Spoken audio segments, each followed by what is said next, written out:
You want the truth? The only real danger in your life is not your boss, not your bank account, not the news cycle. It's the part of you you've never learned to face. That's a hard opener, I know. But stay with me. Because if you've ever caught yourself asking, why do I keep doing this? Why do I blow up the good things? Why do I feel empty after getting exactly what I wanted? Then you're already standing at the threshold of something bigger. Tonight isn't about blame. It's about seeing. And once you see, you can't unsee. That's where the power begins. Let's start here. You are not just your thoughts, and you are not the voice that's narrating your day like a sportscaster. You are a whole inner ecosystem. Certain parts step up and grab the steering wheel without asking permission. You think you're driving, but your mind has been quietly hitting the reroute button behind the scenes. You tell yourself, I'm going to be calm in traffic today, and then 5 minutes later you're auditioning for a road rage documentary.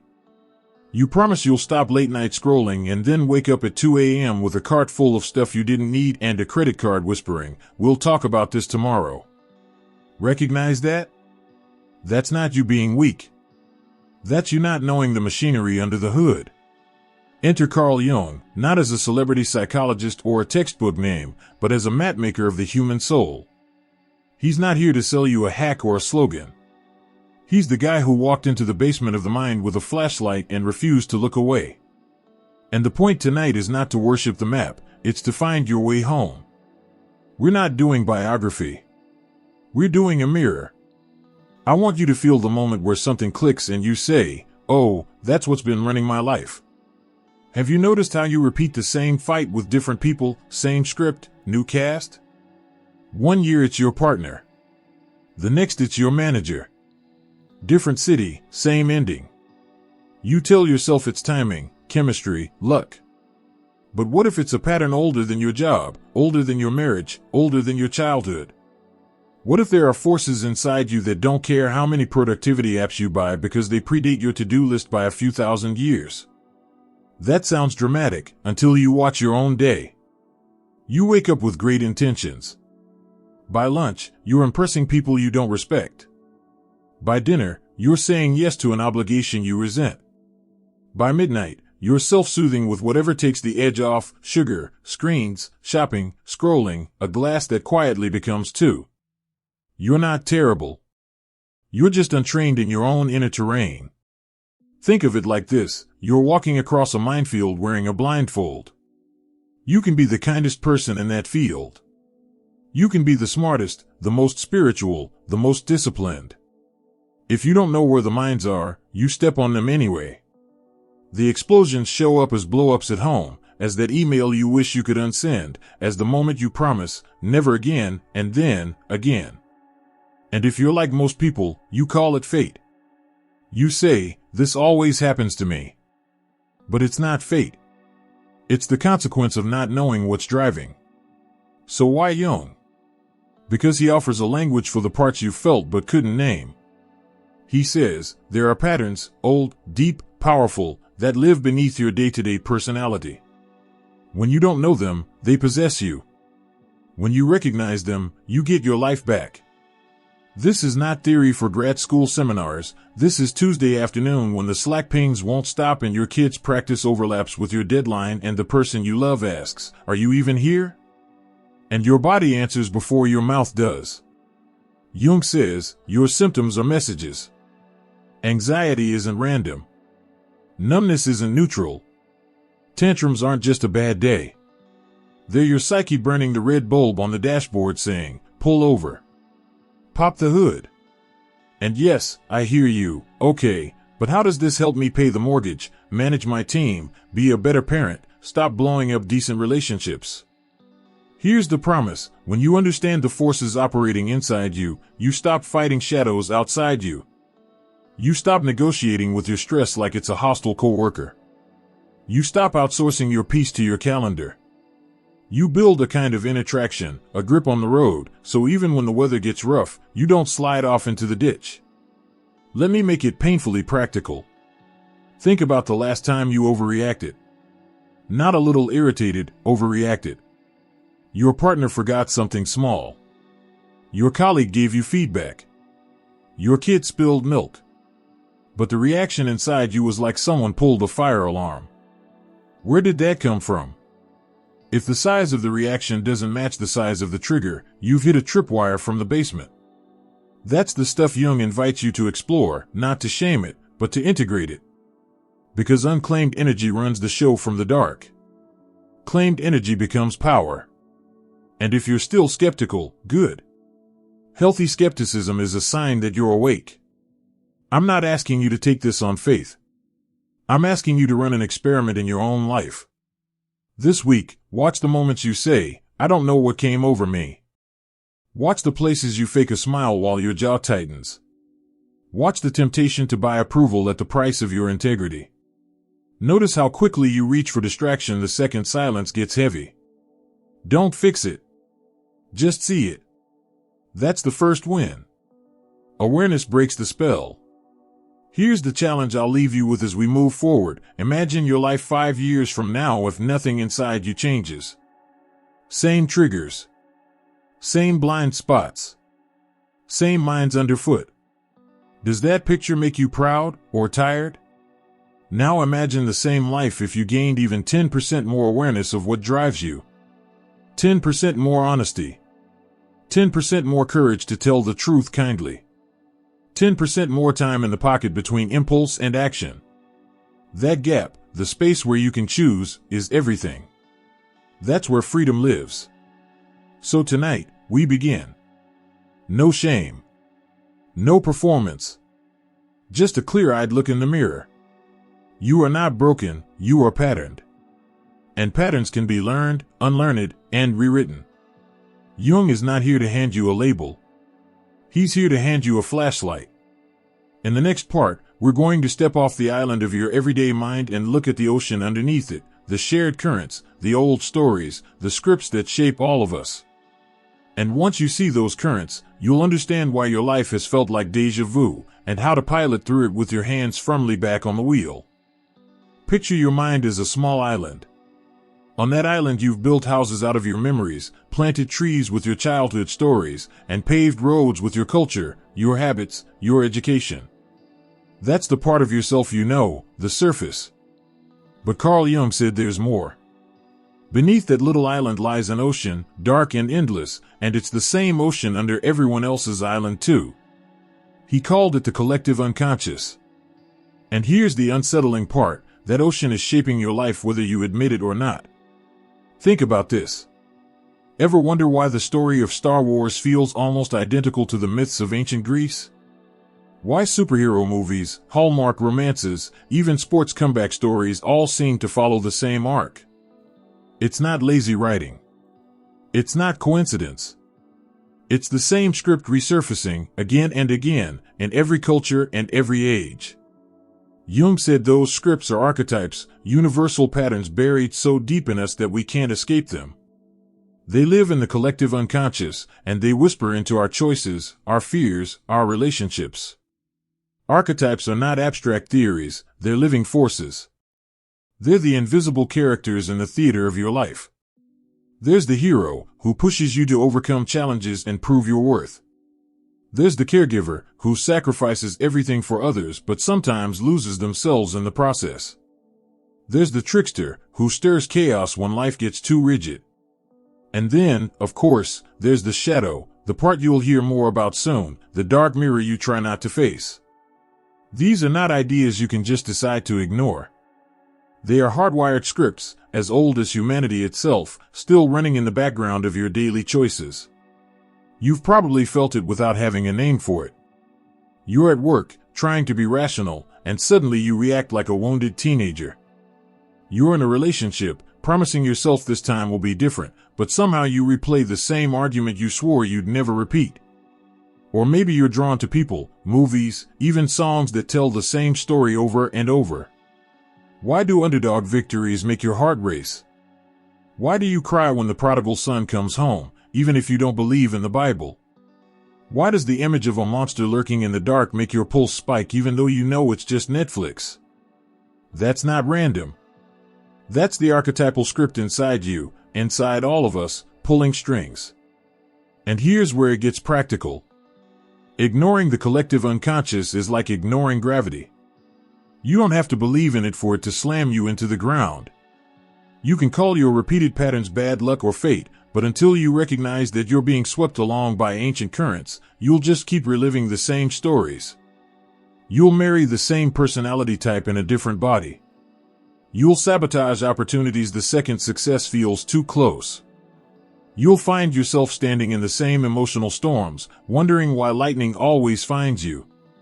Now, you might be thinking, okay, but why should I care about myths and archetypes when I've got bills, kids, and a boss breathing down my neck? Here's why. Those everyday pressures are the very places where archetypes play out. That argument with your spouse about money? It's not just about the numbers. It might be the warrior clashing with the caregiver.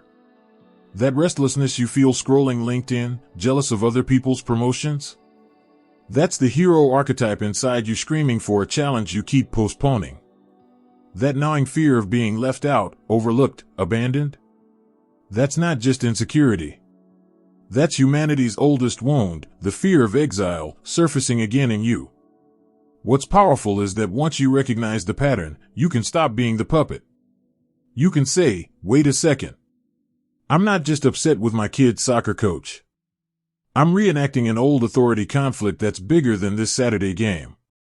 You can catch yourself mid-story and say, this is the wounded child talking, not my whole self. And the second you name it, you gain choice. Awareness turns fate into freedom. But let's be honest, this isn't comfortable work. Because once you realize there are invisible scripts at play, you can't keep blaming the world. You have to ask, which archetype is running my life right now? Am I playing the hero so hard that I'm burning myself out? Am I living as the caregiver so much that I've erased my own needs? Am I stuck in the trickster's chaos, blowing things up before they can solidify? Or, most dangerous of all, am I completely ignoring the shadow, pretending I'm only good, while projecting my darkness onto everyone else?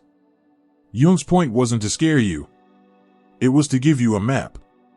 Because when you recognize that these forces live inside you, you stop taking them so literally. You stop being possessed by them. You start integrating them.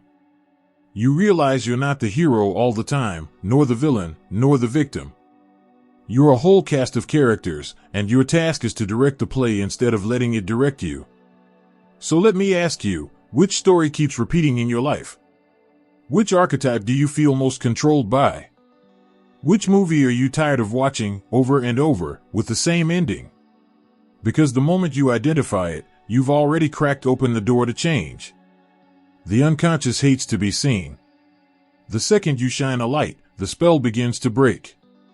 And this is where we head next, into the darkest but most transformative part of Jung's teaching, the shadow.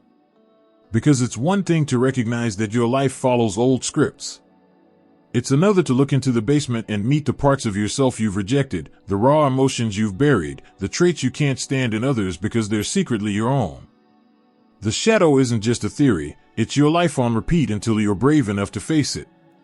And once you do, you'll understand why the darkness you've been running from may hold the very energy you've been searching for. Let's get real for a second. Everyone in this room has done something they regret and then muttered the same words, I don't know what came over me. Maybe it was snapping at your kid for spilling juice. Maybe it was unloading on a coworker who honestly didn't deserve it. Maybe it was gossiping about a friend and then pretending you didn't. You tell yourself it was stress, or a bad day, or just being tired. But Carl Jung would tell you, no, that wasn't random. That was your shadow. The shadow is not a horror movie monster, though it might feel like one. It's the box where you shoved all the parts of yourself you didn't want anyone to see. Your jealousy. Your arrogance. Your cruelty. Your laziness. The moments you wanted to quit. The flashes of rage. The desperate neediness you told yourself you outgrew. The shadow is that basement door you keep locked, hoping no one ever notices. But here's the problem, what you bury doesn't disappear. It leaks. It comes out sideways. And the more you pretend it isn't there, the more power it gains. Think about it. That guy who can't stop talking about how humble he is? He's ruled by pride. The neighbor who rants about immoral people all day? He's probably hiding something of his own. And maybe you've caught yourself doing the same, projecting the traits you can't face onto everyone else. You see selfishness everywhere, except in the mirror. You spot dishonesty in coworkers, but conveniently forget your own little white lies. You're disgusted by arrogance in others, while secretly craving recognition. Jung's warning was blunt: until you make the unconscious conscious, it will direct your life and you will call it fate. So let me ask you directly, which people trigger you instantly? Who makes you clench your teeth the second they walk in the room? What if that instant judgment isn't just about them, but a signal from your shadow? What if your rage at their selfishness is really your repressed selfishness trying to get your attention? What if your obsession with lazy people is your own buried desire to rest screaming for air? That's not comfortable, I know. But if you can't name it, you'll stay ruled by it. Let's make this practical. Imagine a family Thanksgiving dinner. Everything looks fine, until Uncle Dave makes a comment about your career. Suddenly your reaction is way bigger than the comment deserved. You storm out, slam doors, or sit there stewing for hours. That's not about Uncle Dave. That's a trigger connected to something you don't want to face. Maybe it's insecurity about where you're headed. Maybe it's the voice in your head saying you'll never be enough. Whatever it is, that eruption came from the basement. That's the shadow hijacking your day. Or take the workplace. You've got a colleague who makes you irrationally angry. You tell yourself it's because they're smug or incompetent. But the truth? They might represent something in yourself you can't face. Maybe they're outspoken in meetings and you're furious because deep down you wish you had that courage. Or maybe they're careless and your anger is fueled by the part of you that's tired of being hyper-responsible. Either way, the shadow doesn't vanish just because you keep smiling politely. It's in the room, and it's running the show until you confront it. Here's the brutal truth: the nicer you think you are, the more dangerous your shadow becomes. Why? Because the more you cling to being the good person, the less willing you are to admit your anger, your envy, your cruelty. So you push it deeper, and it starts to project outward. You start seeing bad people everywhere else. The coworker is manipulative. The neighbor is selfish. Your spouse is cold. But you never look inward, and so the cycle keeps spinning. You become a prisoner of your own unconscious, convinced you're a victim of fate. But here's the paradox: inside that shadow lives power. The same anger that destroys relationships can, if owned, become the fuel to set boundaries. The envy you hide can point to what you truly desire. The selfishness you bury can teach you how to protect your time and energy. The shadow is not just darkness. It's raw energy. And if you're willing to face it, to integrate it, you unlock strength you never knew you had. Now, don't misunderstand me. Facing your shadow isn't a weekend workshop. It's not journaling once and declaring yourself enlightened. It's gritty, ongoing work.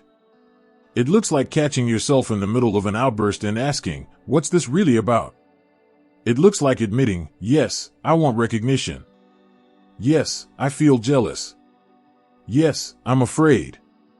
It looks like taking responsibility instead of blaming fate, your parents, or your partner. It's choosing to own your darkness rather than letting it own you. And yes, it hurts. It feels like ripping off armor you've worn for decades. It feels like betrayal of the polished version of yourself you show to the world. But that pain is not punishment, it's transformation. It's the process Jung called individuation, the path of becoming whole.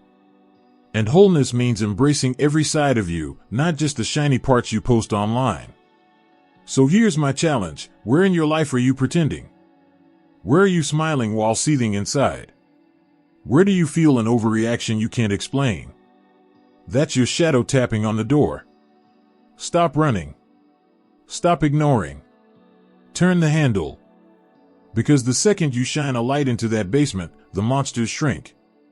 They stop ruling your life from the dark. The shadow will not go away, but it can be integrated. It can be your ally. It can give you boundaries, energy, passion, and honesty. But only if you're willing to meet it face to face. Because if you don't, you'll keep sabotaging your relationships, derailing your success, and calling it bad luck. But if you do, you start walking with your whole self, not half of it. And this is the doorway to freedom. The doorway to becoming more than just a mask. In the next stage of this journey, we'll talk about what happens when you step beyond the persona, when you stop performing for the world and begin the raw, difficult, liberating process of individuation. Because the only way to live whole is to face what you've denied, and to find, hidden in the darkness, the very energy that can set you free. Let's talk about the mask you wear every single day. Jung called it the persona. I call it your social costume. It's the version of you that shows up at work, at church, at the PTA meeting, at the holiday dinner table. It's polished, rehearsed, carefully curated. And let's be honest, it works. The persona gets you the promotion, the likes on Instagram, the polite nods at the office. But here's the problem: when you confuse the mask for the real you, life starts to feel like a performance you can't leave. You end up smiling while you're dying inside. Think about how much energy you spend managing your image. You dress the part, you say the right things, you downplay what you really feel because it might rock the boat. You chase the title, the raise, the perfect Christmas card photo, the flawless yard, the well-behaved kids, all to look like you have it together. But inside? Anxiety. Emptiness. A low-level hum that something essential is missing. That's because the persona is only skin deep. It's not your essence. It's a mask, not your face. Jung said that real transformation begins when a mask cracks. And those cracks usually come in the form of a crisis. A marriage falls apart. A job you poured yourself into spits you out without a thank you. A diagnosis shatters the illusion of control. Suddenly the persona can't hold anymore, and the truth leaks through. That collapse feels like death, but it's actually the beginning of life. Because behind the mask lives the self, the deeper, whole, authentic you waiting to be born. This is what Jung called individuation. It's not about becoming the best version of yourself in some Instagram inspirational way. It's about becoming a whole human being. Individuation demands that you stop running from your shadow, stop hiding behind your persona, and start integrating the opposites inside you. It's the moment you realize you are not only strong, but weak. Not only brave, but afraid. Not only kind, but cruel. Not only light, but darkness too. Wholeness doesn't mean perfection. It means owning all of it. Now let's be clear, individuation isn't comfortable. It feels like ego death. The beliefs you build your life on, the identities you clung to, the lies you told yourself to survive, all of them start to collapse. You find yourself saying, if I'm not the achiever, the provider, the perfect parent, then who am I? That's the terrifying question the ego resists. But the answer is liberating. Because when the false self dies, the real one can finally breathe. So how does this play out in real life? Imagine the executive who built an empire but wakes up with panic attacks because he has no idea who he is without the suit. Imagine the mom who sacrificed everything for her kids but now stares at an empty nest wondering what her own dreams were. Imagine the man who chased approval for 40 years only to realize the applause never fills the hole inside. These are not failures. They're invitations. Cracks in the mask. Doors to individuation. And here's the paradox. What you thought was weakness, your fear, your envy, your grief, becomes the very material of your strength once you integrate it. The parts you hid in the shadow give you new energy when you claim them. The mask you wore to survive no longer has to suffocate you. And that hollow emptiness you've carried? It starts to fill, not with applause or validation, but with something deeper, authenticity. Jung warned that most people never take this path. They cling to the mask because it feels safe. They double down on their persona even as it cracks. They perform harder, smile wider, polish the image more. But inside, the soul grows restless. Anxiety spikes. Depression deepens. The body begins to break down. because the psyche can only be ignored for so long before it demands attention. So let me ask you directly, where are you performing? Where in your life do you feel the disconnect between who you show and who you are? Maybe it's the smile at the office when you want to scream. Maybe it's the I'm fine at church when you're breaking inside. Maybe it's the curated family portrait that hides a household full of silence. What if the very places you're pretending are the places where individuation is calling? The process is brutal, yes.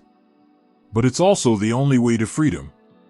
Because when you stop chasing the mask, you start hearing your soul. You begin to discover what you actually want, not just what earns applause. You begin to live from an inner center instead of a shifting audience.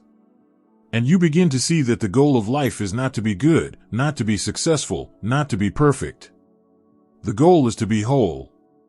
This is why individuation matters. Because without it, you'll spend decades building a castle made of cardboard. You'll invest your energy into the image, only to find it collapses in the first real storm. With individuation, you begin building from stone, the raw, unpolished, honest truth of yourself. And from that foundation, you can finally live a life that feels like yours. Now, here's the key: individuation isn't a one-time event. It doesn't happen at a retreat or after a single therapy session. It unfolds in seasons. Every time you lose something, a belief, a role, a relationship, you gain an opportunity to meet a deeper part of yourself. Every crisis becomes a chance to strip away what isn't you and step closer to what is. And each time you say yes to that process, you get stronger, freer, more grounded. So I'll leave you with this: individuation will feel like defeat for your ego, but it is victory for your soul. And the truth is, you already know it. That whisper inside when you're tired of pretending? That restlessness that no achievement quiets? That ache that shows up in the silence? That's your soul asking you to take the mask off. To step into something scarier, yes, but infinitely more real. And this journey doesn't happen in abstract theories. The soul speaks in symbols, in images, in dreams. That's the language of the unconscious. And if you want to hear it, you have to learn to listen. Which brings us to the next part of Jung's teaching, the strange, mysterious, often misunderstood world of dreams. Because when the mask cracks and the soul begins to speak, it rarely does so in words. It speaks in pictures, and those pictures hold the map to who you really are. Every night when you close your eyes, something inside you wakes up. While your body rests, your mind begins to stage a theater of images, symbols, and stories. Most people shrug it off: oh, it was just a dream, just nonsense. But Carl Jung insisted that dreams are not random noise. They are the soul speaking in its native language. They are messages, coded but meaningful, trying to restore balance inside of you. And if you keep ignoring them, you're walking through life with your GPS turned off. Think about it. Have you ever had the dream where you're falling, and you wake up sweating, heart racing? Or the one where your teeth fall out, leaving you panicked? Or maybe the classic dream where you show up to school or work without clothes? These aren't just bizarre glitches of the brain. They're messages. Falling often comes when you're losing control in waking life. Teeth falling out might appear when you feel powerless, weakened, stripped of confidence. Showing up exposed? That's about vulnerability, shame, fear of being seen as you truly are. Your unconscious is not trolling you, it's warning you, guiding you, pleading with you to pay attention. Jung believed dreams were attempts by the unconscious to bring you back into alignment. Imagine your psyche like a tightrope walker. During the day, you lean too far toward control, or perfectionism, or denial. At night, the unconscious pushes back with images to remind you where you've strayed. If you're living only for work, your dreams might flood you with water, drowning, overflowing, reminding you of emotions you're neglecting. If you're ignoring conflict, you might dream of explosions, fights, storms. The psyche always seeks balance, and dreams are its way of pulling you back to center. The tricky part is this: the unconscious doesn't speak English. It doesn't speak in sentences or logic. It speaks in symbols. A house might represent your inner life. If it's falling apart in your dream, maybe something inside you feels unstable. A locked door might represent a truth you don't want to face. A snake might represent transformation, shedding old skin, or, depending on the context, danger you're refusing to see. A ladder could mean spiritual ascent or descent into shadow, depending on whether you're climbing up or falling down. Dreams are like riddles, but they're not unsolvable. They're invitations to dialogue with your soul. Now, you might be tempted to Google dream meaning and hope for a neat answer. Don't. Because dreams are personal.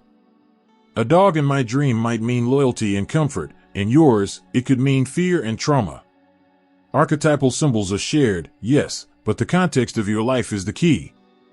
The real work is paying attention, writing them down, asking, what might this symbol be saying to me right now? It's not fortune-telling. It's soul-telling. Here's how you start. Keep a notebook by your bed. The second you wake up, write down what you remember, no matter how small or strange. Over time, patterns emerge. Maybe every time you're overwhelmed at work, you dream of floods. Maybe every time you avoid conflict in your marriage, you dream of locked rooms. You'll begin to see that your unconscious has been talking to you all along. The question is, will you finally listen? And let's make it real for daily life. Imagine someone who constantly dreams of being chased. They wake up exhausted, heart pounding. At first they dismiss it. But then they realize, in waking life, they're avoiding something, maybe a difficult conversation, maybe a decision, maybe a truth about themselves. The dream is saying, stop running. Or someone keeps dreaming of elevators, stuck, rising, falling. They start to notice it happens whenever their career feels unstable, whenever they fear success or failure. The dream is a mirror, not a mystery. This is why Jung spent so much time studying symbols and archetypes. Because whether you dream of lions, snakes, storms, or strangers, those images are not random. They are actors on the stage of your psyche. They carry energy, meaning, direction. And if you laugh them off, you're like a driver ignoring the warning lights on the dashboard. You can keep going, but eventually something breaks down. Now, some of you might be thinking, I don't dream. I never remember them. Let me push back. Everyone dreams. The question is whether you remember. And often, not remembering is itself a defense mechanism. It's your psyche saying, you're not ready to face this. But you can train yourself. By setting the intention before sleep, I want to remember, and by jotting down even fragments in the morning, you'll begin to recall more. It's like building a muscle. The more you honor the dreams, the more they speak. And this isn't just about dreams at night. The unconscious uses symbols in your waking life too. That song that keeps showing up. That image that won't leave you. That story that gives you chills even if it's fictional. Pay attention. The psyche speaks in repetition. The things that echo in your life are clues. Here's the heart of it. Ignoring dreams, symbols, and archetypes is like covering your eyes while walking through a maze. You'll hit walls, spin in circles, get lost, and then call it bad luck. But when you learn the language of your own soul, you start to navigate with purpose. You see the warning signs before the breakdown. You understand your fears before they sabotage you. You reclaim the parts of yourself you've abandoned. So let me ask you, what's the symbol that won't leave you alone? What dream keeps coming back? What image feels charged with energy when you see it? Don't dismiss it. That's your psyche trying to break through. That's your soul holding up a neon sign. The question is whether you'll keep scrolling or finally stop and look. In the next stage of this journey, we'll talk about the archetypes themselves, not as abstract ideas, but as real, living patterns shaping your life. Because the truth is, you're not always in control of your own story. Sometimes the hero takes over. Sometimes the caregiver. Sometimes the shadow. And until you know who's holding the pen, you'll live a script that isn't fully yours. But once you recognize the cast of characters inside you, you can step off the stage as just an actor and take your seat as the director of your own life. We live in the loudest age in human history. You wake up and before you've even had coffee, your phone is buzzing with headlines, emails, texts, ads. Everyone is competing for your attention. And yet, in the middle of all that noise, the loudest question is the one you keep trying to silence. Who am I, really? That's the crisis of our time. Modern life promised us freedom, promised us connection, promised us fulfillment. But instead we got anxiety, burnout, and a culture where everyone looks fine on the outside and feels empty on the inside. Jung saw this coming a century ago. He said modern people would drown in their personas, their masks, while their souls withered from neglect. He was right. Think about how we live. Social media has turned the persona into a full-time job. You're not just performing at work anymore, you're performing online, curating, filtering, polishing. And while you're racking up likes, inside you're asking, why does none of this feel enough? The problem isn't the technology. The problem is forgetting that behind every mask, every role, every hustle, there's a human soul that will not settle for surface level. You can numb it with Netflix, drown it with busyness, medicate it with purchases or promotions, but eventually the soul screams. And it doesn't scream for likes or applause. It screams for meaning. Here's why Jung matters more now than ever. Because he wasn't a psychologist for peaceful times. He was a guide for moments of collapse. He knew that when society pulls you outward, the only salvation is to turn inward. When the persona cracks, when the shadow erupts, when the old scripts no longer work, you have two choices: cling to the illusion until it breaks you, or have the courage to face yourself. And facing yourself is not easy. It means admitting you're not just light, you're also shadow. You're not just confident, you're also afraid. You're not just strong, you're also fragile. But in that honesty, you discover freedom. The truth is, most people live on autopilot. They wake up, go through the motions, chase goals they didn't even choose. They repeat patterns their parents lived, carry wounds they never healed, replay scripts they never questioned. And when life feels suffocating, they call it stress. But what it really is unconsciousness. The unconscious running the show while you sit in the passenger seat. Jung's work is the invitation to grab the wheel. To say, I will not keep drifting. I will not keep pretending. I will not keep letting unexamined forces run my life. And this doesn't mean you need to figure it all out tonight. It starts with small steps. Notice the shadow when it speaks. Write down your dreams when they knock at the door. Ask yourself which archetype is taking the wheel in this season of your life. Is it the hero pushing you to prove yourself until you burn out? Is it the caregiver draining you dry because you won't set boundaries? Is it the wounded child sabotaging relationships because you're afraid to trust? Identifying it doesn't fix everything overnight, but it gives you choice. And choice is freedom. Let me paint you a picture. Imagine driving cross-country at night with no headlights. You might make it a few miles, but you'll crash eventually. That's what living without self-awareness feels like. But once you flip the switch, once you bring the unconscious into the light, the road is still winding, the weather's still unpredictable, but at least you can see. At least you have a chance to steer. That's what this journey is about. Not perfection. Not control. Visibility. And visibility leads to power. So what do you do with this power?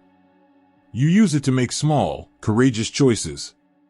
Maybe it's saying no when your old pattern was to say yes and resent it later. Maybe it's telling the truth in a relationship where you've been hiding behind silence. Maybe it's setting down the phone for 10 minutes to sit with yourself. Maybe it's writing down the dream that scares you instead of shaking it off. These aren't grand gestures. They're daily acts of reclaiming your soul. And over time, they add up to a life that feels real. I want you to imagine one more thing. 5 years from now. If nothing changes, if you keep living the same patterns, where does that road take you? The same fights, the same emptiness, the same mask. Now imagine the same 5 years if you give just 10% more attention to your inner life. 10% more honesty. 10% more courage. 10% more silence to listen. That's the difference between drifting toward burnout and walking toward wholeness. That's the difference between calling it fate and calling it freedom. Here's the truth: you are not broken. You are not doomed to repeat your past. You are not stuck in some predetermined script. You are patterned, yes. You are unconscious in places, yes. But unconsciousness is not permanent. The moment you shine a light, the spell breaks. The moment you name the shadow, you begin to reclaim it. The moment you honor your dreams, you begin to hear your soul. Jung gave us a map. The question is whether you will use it. So here's my invitation. Stop running from yourself. Stop pretending the mask is enough. Stop outsourcing your life to autopilot. Choose to wake up. Choose to face your shadow. Choose to listen to your dreams. Choose to meet the archetypes inside you and take back the pen that's been writing your story. Because the greatest danger is not the world outside, it's the unconscious inside. But the greatest ally, once you face it, is also inside. That's the paradox. That's the hope.